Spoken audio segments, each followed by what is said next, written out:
to Unladylike Opinions, where this is Black Ink Crew Chicago Season 7, Episode 2, second episode, Second City.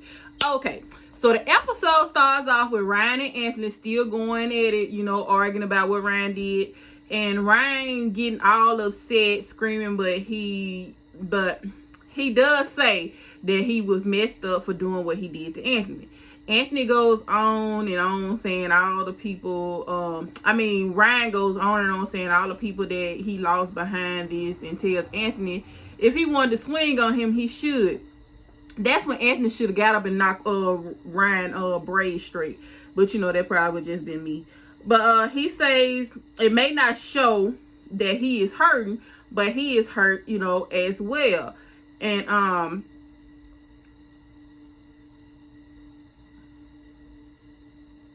but he said he's sorry for what he did, and he look at him in his face and telling him that he is sorry.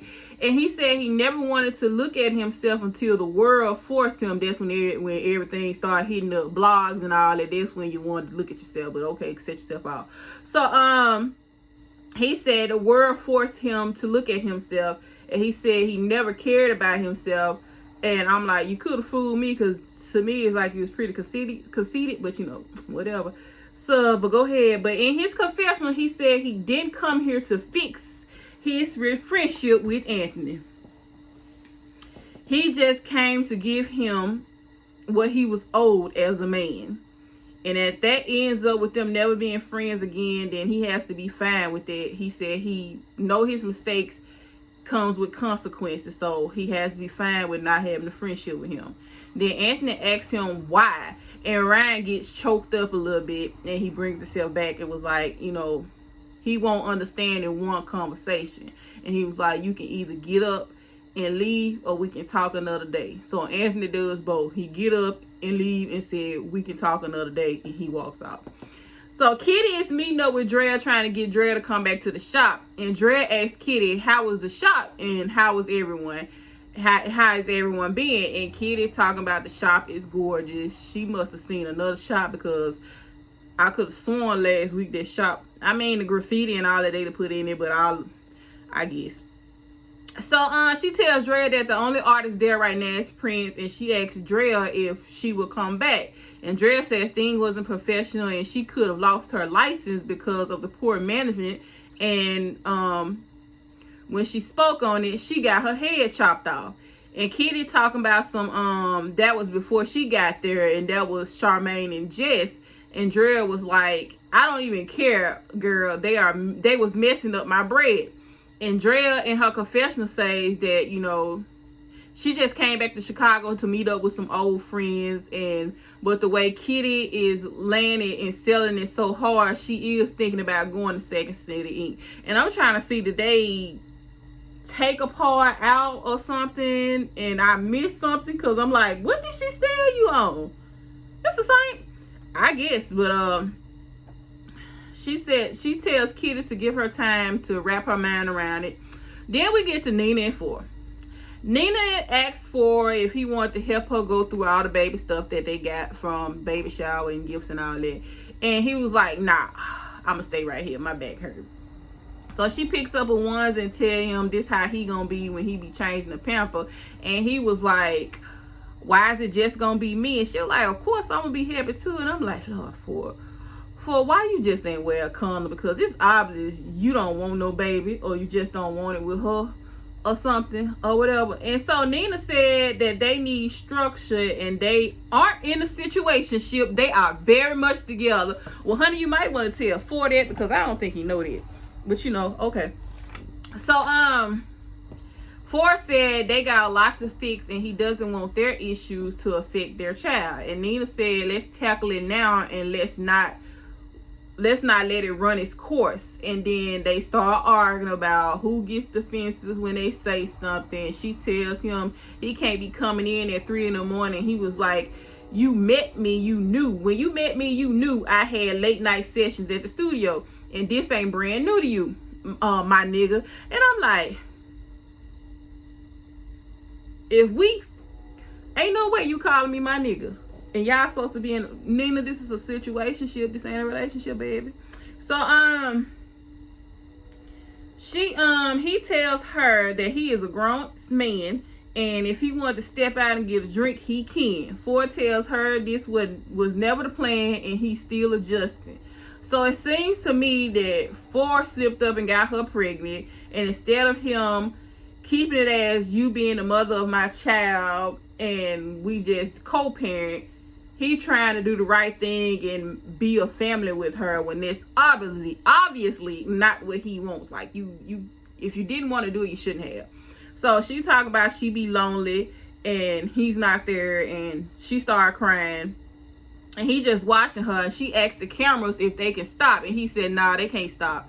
And she tries to run off, and he tries to console her. Then he tells her he appreciates her, and he kisses her and tells her go lay down. Baby, go lay down. So over at 9mag, Ford and Dunn pops up on Ryan, and Ryan said it was a relief to see Dunn up and moving around and healthy. And Dunn said, he's almost finished with his gym. And Ryan said, do I need to hire somebody else? And Dunn said, oh, I'm gonna be back and forth. Ryan tells his lead artist, I forgot his name, hey, hire some more people because these niggas ain't working no more. And they started laughing. So Dunn said, he is back at 110%, so he's ready to get back to work and get things started. So Ryan asked for, how was things with Nina? And he said the worst thing he did when Rachel was pregnant is not being there and going out partying every night. And he tells Ford not to make the same mistakes. With Ryan, he should have had this conversation a few months ago, because this is exactly what he's doing. And Dunn comes up with this idea to throw Ford a bachelor party to celebrate becoming a father. And Ryan says, that with 2 D's? And they all down for it. So Ryan tells them, to have a seat so he can tell them about his meetup with Anthony. And he said he should have told Anthony when it happened instead of using excuses to not admit that what he did was wrong. So Ford said it put them in a weird spot because they all have their own personal friendship with Anthony, but they get both sides. Dunn said, he hoped they can find peace, and he is glad Ryan owned up to his mistakes. Of course, they not side with Ryan, but I'm glad that they still are friends with Anthony. Not because of Ryan messed up, y'all still can be friends. So Charmaine FaceTimes with Kitty, and she tells her that her dad's situation is getting worse. And when she came in the room the other day, he did not recognize her. And I feel so bad for Charmaine, because she has lost a lot. She lost her mama and had to go through being pregnant and, bringing a child in this world without her mom. And now her father is battling cancer, and then she is her only child. I can only imagine going through that by yourself. And you the only sibling. Well, my mama had to do it because she was my grandma's only child. So, she says she doesn't want to drop the ball with the shop, and she asked Kitty what was her plan to help make the shop succeed. And Kitty said she had wanted to have some more input in picking new artists. And Charmaine was like, nope, I'm not doing that. She said because of Jess overstepping, she doesn't want anyone to get confused on what their role is in the shop. Because, Jess took on the role like she was the boss, and she was like, there's only one boss here. And so Kitty said, well, I need to tell you now that I sat down with Drea and I asked her to come back to the shop. And she says Drea feels like Charmaine wasn't invested in her shop. And Charmaine said, my mother died and I was pregnant. You can't tell me how invested I was.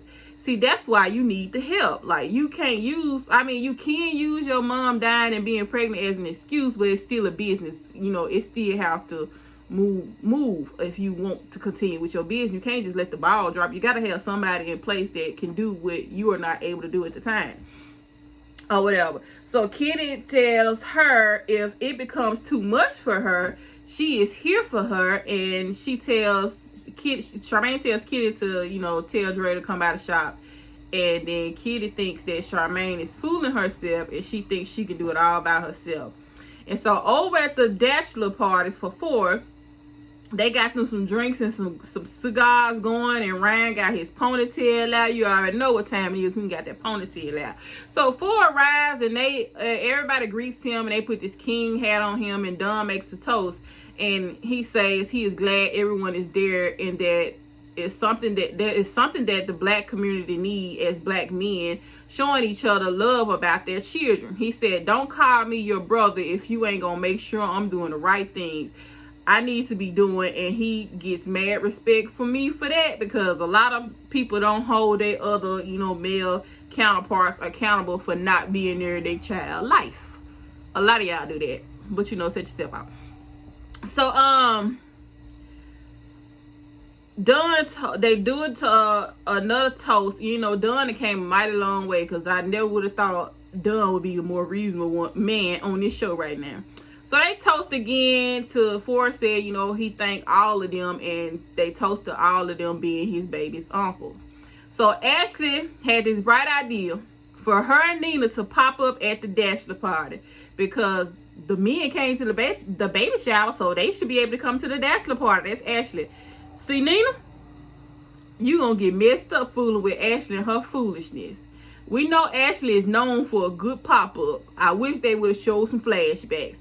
So she talking about this is the perfect way for her to get to know Nina better. And I'm like, y'all couldn't go out to eat and talk or something? Sit down somewhere and talk? Like, this the way you gonna get to know her?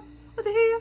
So, she tells Ashley that her mom and Ford don't get along, because after an argument with Ford, she ran to her mom and told her mom about the argument, and her mama sent him old nasty texts. And they showed the text, and my mouth open like, damn. And I'm pretty sure if I did, my mama would not have, if I told my mama stuff that I went through, she wouldn't have reacted like that. But I don't really tell nobody what's going on when I'm in a relationship, because if we get back cool, then y'all still mad. Like, that's why I tell people, don't tell me nothing about your relationship, because I'm gonna be still pissed off, and you're gonna be over there lovey-dovey and hugged up. But anyway, Ashley tells her to try to get them to talk about it before the baby gets here, because you don't want it to be awkward in the delivery room. So Don has games at the bachelor party, and I thought this was pretty dope that they actually had games like a real baby shower. And Ford is the one playing the games, and he trying to get the baby dressed and all that, and they hollering out to him, he messing up and he's struggling. And he almost flipped the fake baby out the car seat, and they just laughing or whatever. So Nina and Ashley arrived, and Nina was the one that hollers out, "Hi guys!" And Ford's like, "The hell they doing here? I thought this was all guys." Dunn must have dropped a pen or something. Dunn walks up to Ashley and was like, Dunn said in his confessional, "My baby won't let me have nothing." Ford said, "You had to give her the address for her to show up. You had to give her the address." And Ashley talking about something. You would have thought y'all had some strippers or something. I wouldn't have been mad. Like, and she throws some ones in the air, and Ryan started dancing on the money. And I'm like, Dunn, you better keep your good eyes on Ryan. You remember what he did to Anthony. Now, Ashley talking about, look at her. People look at her as a jealous wife, but she's not that person anymore. Girl, you can miss me with that. You just got through popping up. What you pop up for? Girl, come on. So she talking about she was expecting a lap dance. And I'm like, her and Dawn came along with, which they have, but Ashley ain't fooling me. You still the same Ashley. So Ford tells Nina, we don't do pop-ups, and then he tells her he is gonna be in, the delivery room when she gives birth. And she said she thought she was gonna have to call her mom to be in the room. And he said, "Nah, I don't want to be in the same room as your mom." And he was like, he never had a problem with her mom, and he look at her and her mom different now, because he don't know, what you told the mom for her to react like that. And Nina thinks that they should sit down and have a conversation, and Ford said, yeah, they will talk. So Charmaine is back at the shop, and she's meeting with Drea, and she tells her she had too much going on last year, and the shop wasn't her priority. Drea says she understands, and Charmaine says she has to be more hands-on no matter what's going on in her life. Exactly. And so Drea says she thinks Kitty tipped Charmaine off before she came and told her concerns, because she got right to it. So she says she wants to come back, but she doesn't want to feel like last time. So Charmaine says she is going to have a team. If she has something going on, they will step up and step in for her. So Dre is glad that she takes accountability for what happened last year, and they hug it out. Charmaine all on her knees, begging her to come back and all that, like, girl, whatever. So Ryan is tattooing something. It's setting up to tattoo somebody. Something we don't see the other person on the other Black Ink show. We don't see him doing no tattoos like talking about, but I ain't gonna call no name.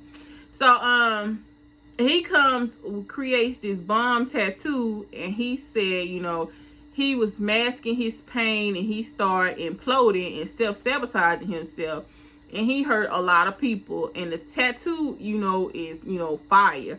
When he actually finishes, the tattoo is fire. So you see Nina in her room, and her mom, where I get room from, and her mom at the spa. And Nina mom says she has 8 children, 7 girls and 1 boy.